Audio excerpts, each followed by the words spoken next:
Greetings from Alaska. This is Fred Roll, Kerr Young Tribal Council member from Dillingham.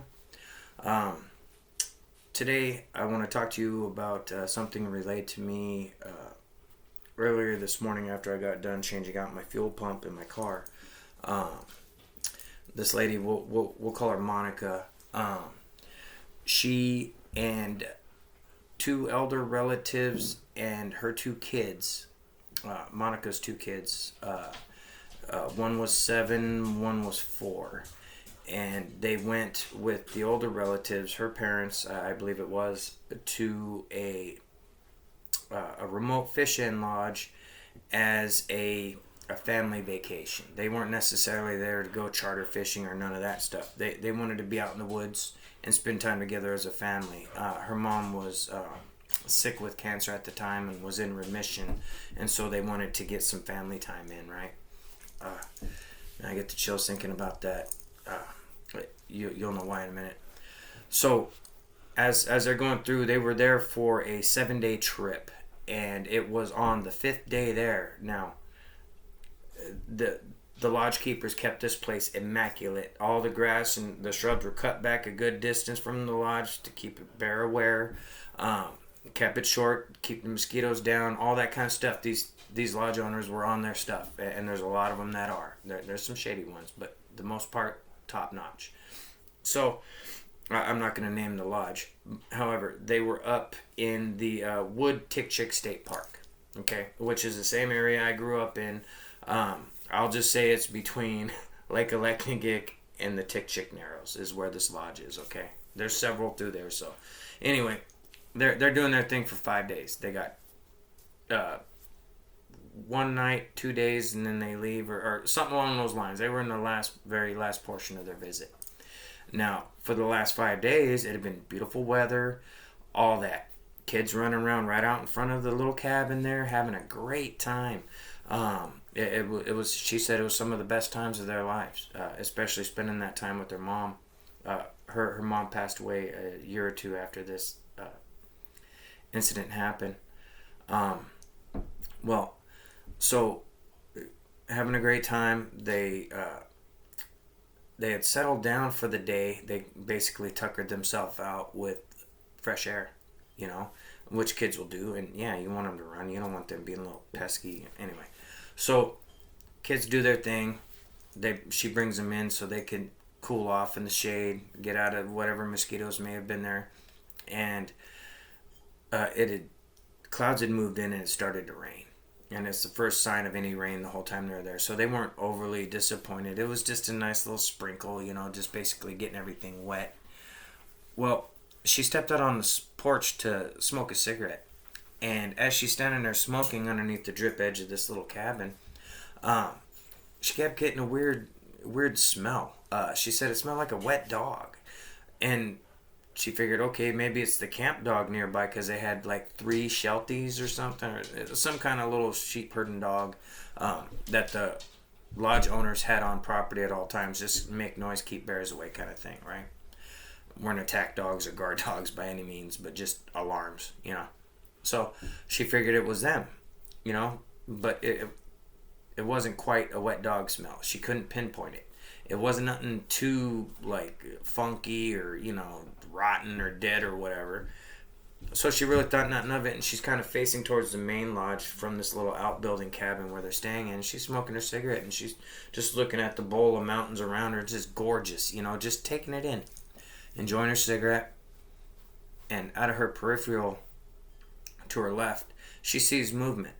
But this movement's a lot bigger than a dog, so she's not, she's just kind of taking a drag of her cigarette and just kind of nonchalantly looks over, and there was a hairy man that stepped out and is looking right at her, kind of like, I've been watching you this whole time, you see me now, kind of look, her words, not mine, and stepped back into the trees, just quiet, seamless, stepped out, made eye contact, stepped back in.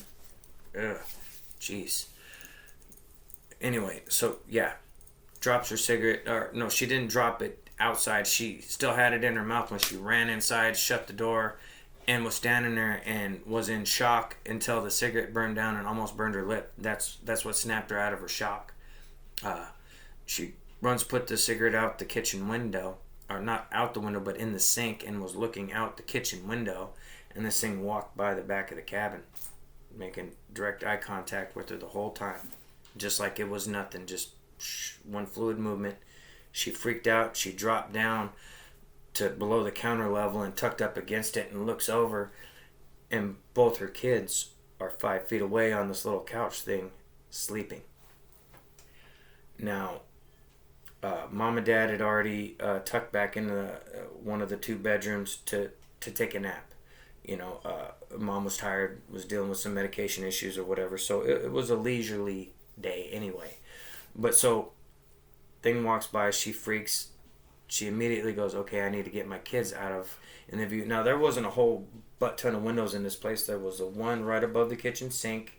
There was one where the table sits, and there was another one next to the door, and there was a small one in the door, not counting a window in each of the rooms. So it wasn't like it had big, huge bay windows and all that kind of thing.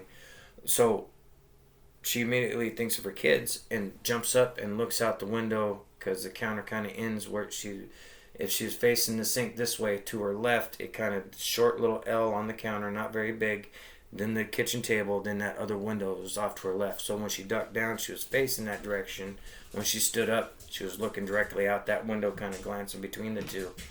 And as she's doing that, this thing peeks his head into the window, right, real close to the window, and then leans back. Comes back over by the kitchen window, and she didn't see it, but she could see the movement, the shadow movement, because it's daytime. This is the middle of the day this is happening. This thing, she could see its silhouette shadow shining into the sink as it peaked, and then it kept moving slower, going back.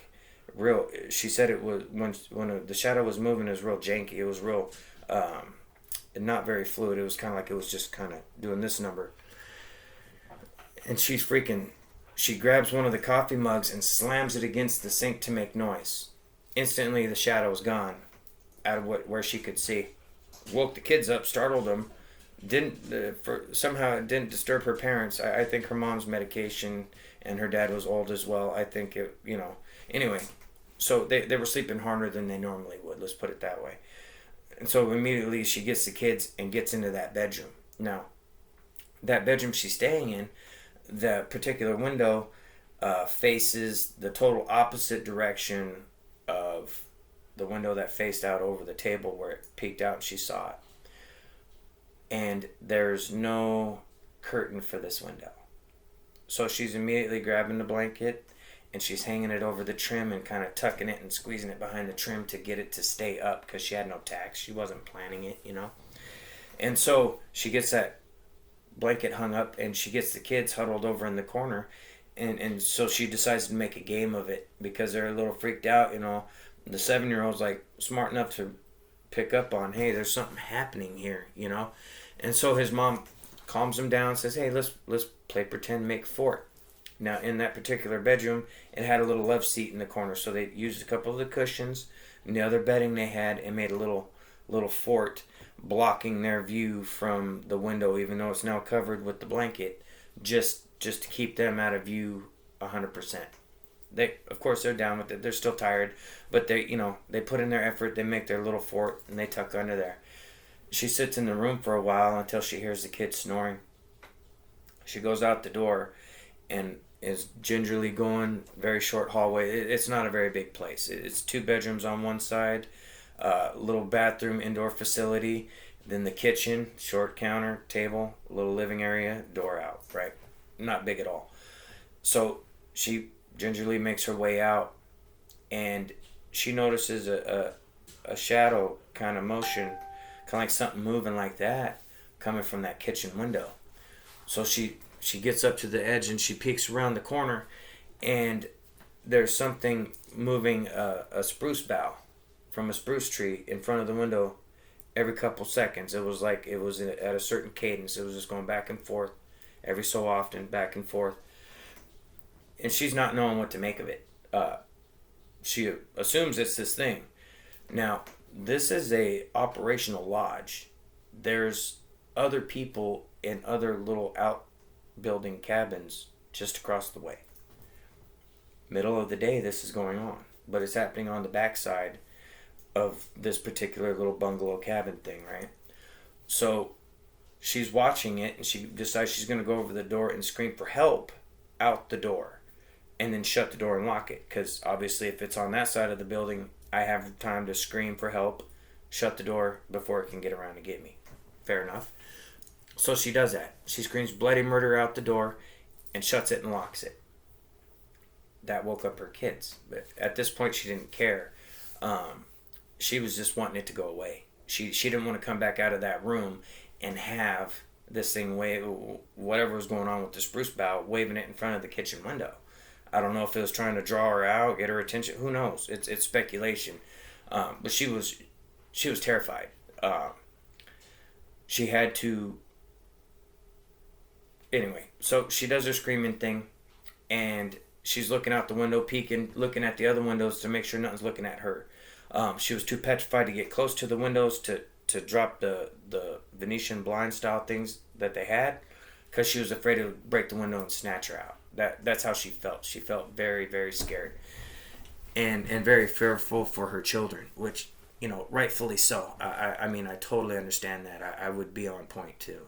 Those are kids, and who knows, the kids could have drew it in just by their laughing and giggling. Who knows? I have speculation.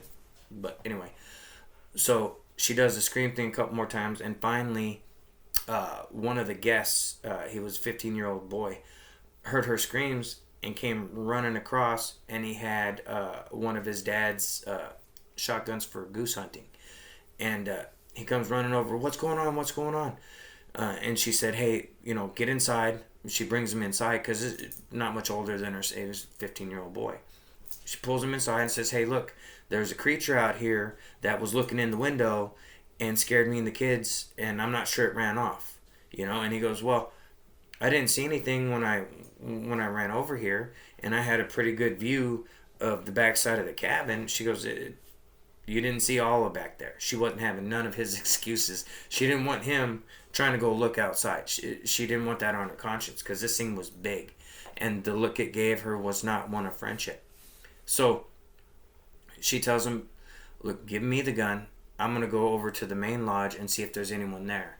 Now, this being a working lodge, they'll have a plane or two that will take clients out onto the river and fly them into a remote spot to get some nice good grayling fishing, or, some rainbow trout, brook trout, whatever. Well, the kid was like, okay, freaked out, because he saw the look on her face, and she was an adult, so, she told him she knew how to operate the shotgun, and she would do it. Now, the kid put up a little bit of an argument at first, but she put her foot down and said, look, picture me as your mom. I have kids here. I'm being genuine with you. There's a danger. You stay here. I'll go. And so he agreed, and he agreed to keep an eye on the kids. Well, she goes out the door, and as she's going between two cabins, there's an open space, and it kind of leads to just a little tight little kind of walkway, not necessarily a porch, but like a sloping ramp that led up to an old shed that was just adjacent to the backside of the bungalow they were in. I think they kept lawnmowers in it or something. But she got to a point near the other cabin where she could look back and see that ramp, and she saw something hairy, like a hairy foot, just a portion of it sticking out, from her view, and instantly turned and popped a shot with that shotgun at that hairy foot. Now, she was probably 30 yards away at this point, and a loud scream happens. She doesn't see anything. The foot's gone. The foot moved. She didn't blow it away or anything. It just peppered it with birdshot. But she heard pump, and thrashing and bashing going off into the trees. So she immediately turns and heads for the main lodge to get someone else other than the little 15-year-old kid or her 7-year-old boy. Anyway, so she goes in the lodge. They didn't keep it locked. It was, open door. And she runs in. There happened to be one of their cooks they had fly in was in the back corner of the lodge dealing with some prep work for the evening meal that they were going to make everybody, and he had heard the gunshot, so he was cleaning up his hands coming out as she went in the door She goes, hey, there's a creature over there, blah, blah, blah. You know, it's trying to get me and my kids. She's totally freaking out. And so the guy goes, calm down. Give me the gun. She gives him the shotgun. And he puts the shotgun down, gets a more adequate rifle. And they go back out together. Now, they're paranoid looking around. The guy's kind of freaked, like, what's this lady talking about? Because she was adamant. Even when I talked to her, adamant. She was so worried about her kids. Now, where that little ramp had to be was if you were in that kitchen window again, looking out that window, that ramp would start roughly just about midway of that window, sloping up to that little shed off the back, right? So they come around and they're looking, and there's nothing to be seen. There's no blood.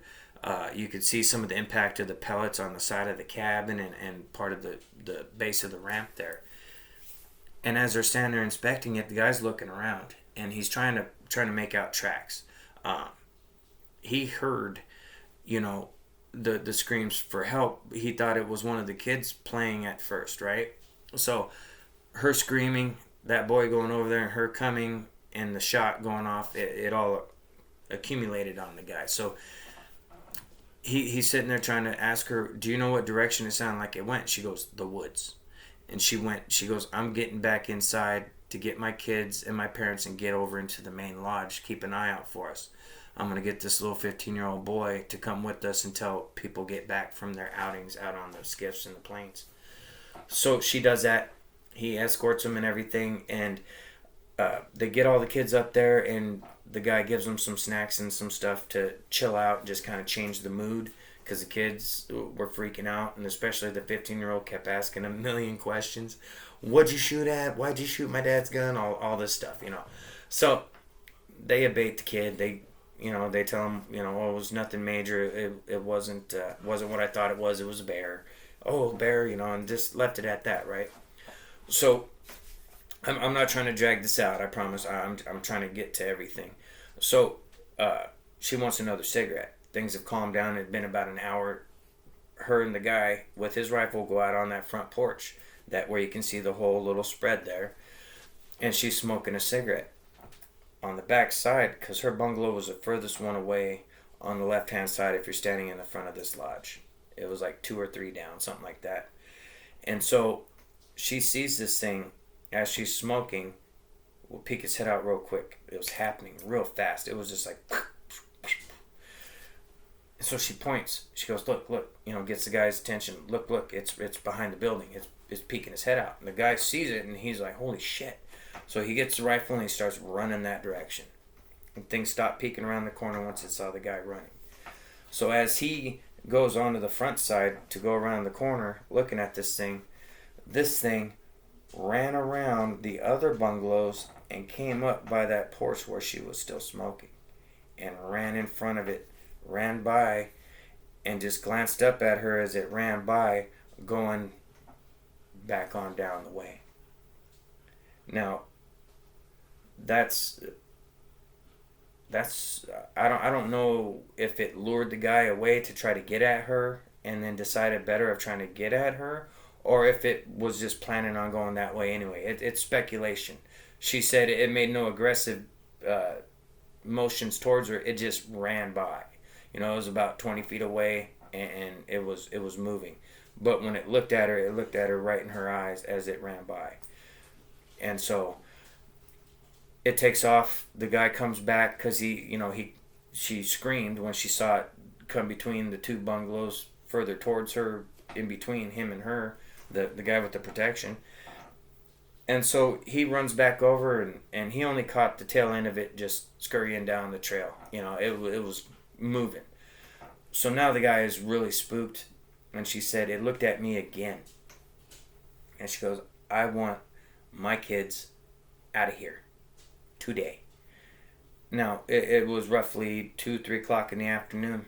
The guy said, well, we can probably get you to Dillingham, which is the nearest airport in the area, but we won't be able to get you on a flight. We'll get there too late for you to make the 5:20 flight, the jet back to Anchorage. She said, I don't care. Get at least me, my kids, and my family to Dillingham tonight. They want it out. So he makes the arrangements. He totally understands. He's talking to him about, a prorated thing or whatever, and she didn't care about none of that shit. She wanted her kids the hell out of Dodge. Who knows what the who knows what the intention was. It's all speculation. We truly don't know. But this thing was using predatory tricks to lure people out. My cousin Elizabeth Osterhaus, one cried like a baby to lure her and another one of our cousins out of their apartment, mimicking a baby to lure someone out. So there's a lot more going on than a lot of us even realize. Because right now we're not even scratching the surface. We really don't know nothing about these things. All we have is these strange periodic encounters in remote Alaska. So they got him to Dillingham, and she said when they got to Dillingham, the cab driver for Ernie's cab, she said it was some native guy. So they got a few drivers for Ernie's cab.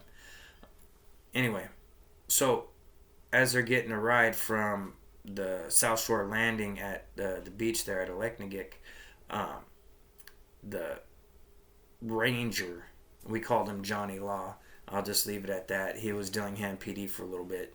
Fucking D-bag. But anyway, maybe it was because I wasn't the best guy at the time. I don't know. He might be a good guy. So anyway, she sees him doing his due diligence, checking tags and stuff in the parking lot for parking for launching boats. Just handling his business. And she doesn't want to seem like a weirdo. So while they're waiting on Ernie's cab to show up or whatever, she had made her way over there and brought up something strange in the woods. Is there ever any reports about anything strange in the woods? I was worried about my kids. Is there things that, the public should know? He looked at her in her eye and said, well, what do you mean? There's bears. We have bears, caribou, moose, and just listed a spiel. And she said, this was on 2 feet. This thing had a human-like face, and it was peeking in windows and trying to lure me out. And he just looked her in the eye and said, I don't know. Don't know what to tell you.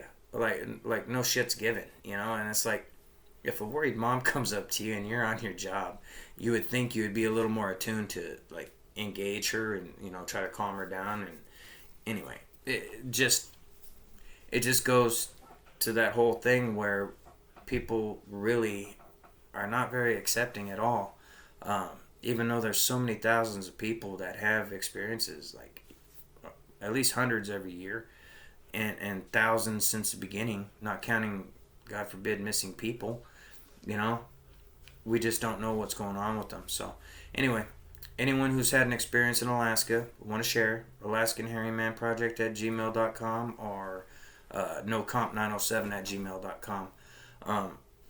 Documentary is going to start filming soon, so keep your eye out for that. We're going to be out in some remote places, beautiful. So thanks for listening. We'll see you on the next one.